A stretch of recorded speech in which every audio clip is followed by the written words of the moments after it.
எல்லாருக்கும் வணக்கம். இது உங்கள் அம்மு விலாக்ஸ். எப்போவுமே என்னோடய ஒர்க் எப்படி இருக்கும் அப்படிங்கிறத பேஸ் பண்ணி தான் எங்களோட லன்ச் மெனுவை நாங்கள் டிசைட் பண்ணுவோம். இன்றைக்கி நாங்கள் வாக்கிங் போயிட்டு வரும்போதே ஒரு நல்ல சாம்பார் வைக்கலாம் அப்படின்ட்டு கொஞ்சம் கத்திரிக்காயும் மாங்காயும் வாங்கிட்டு வந்திருந்தேன். பட் அதுக்கப்புறம் என்னோடய ஒர்க்ஸ் எதுவுமே பிளான் பண்ணபடி நடக்கலை. அதனால் இன்றைக்கி லன்ச் ரொம்ப ரொம்ப சிம்பிளாக இருக்கட்டும் அப்படின்ட்டு என்னோடய ஹஸ்பண்ட் ஆல்ரெடி நம்மக்கிட்ட தயிர் இருக்குது அண்ட் இந்த மாங்காய் யூஸ் பண்ணி ஒரு மாங்காய் தொக்கு மட்டும் செஞ்சிடலாம் அப்படின்ட்டு ஐடியா கொடுத்தாரு.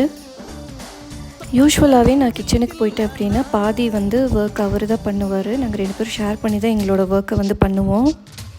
இந்த மாங்காய் தொக்கு ப்ரிப்பேர் பண்ணுறதுக்கு எனக்கு 10 மினிட்ஸ் தான் ஆச்சு. அண்ட் தயிர் சாதத்தோடு இது சேர்த்து சாப்பிடும்போது வெயிலுக்கு ரொம்ப ரொம்ப குளிர்ச்சியாகவும் எங்களுக்கு இருந்தது.